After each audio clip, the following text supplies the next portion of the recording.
Hello my dear viewers, welcome back to my channel. Viewers, আমরা আজকে over প্রিপোজিশনটা সেন্টেন্সের মধ্যে কীভাবে ব্যবহার করা যায়।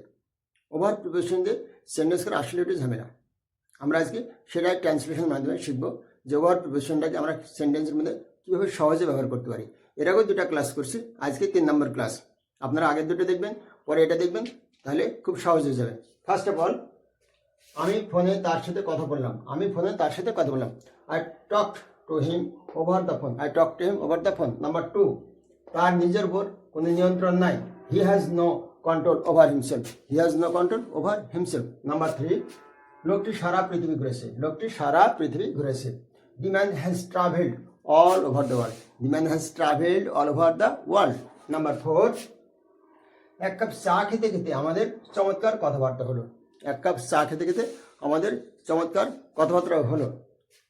We had a nice talk over a cup of tea.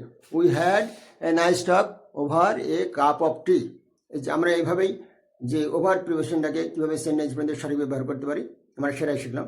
তো বন্ধুরা, ক্লাসটা ভালো লাগলে সবাই চ্যানেলটাকে সাবস্ক্রাইব করে রাখবেন, কারণ ক্লাসগুলো নিতে অনেক কষ্ট হয় আপনাদের জন্য। তো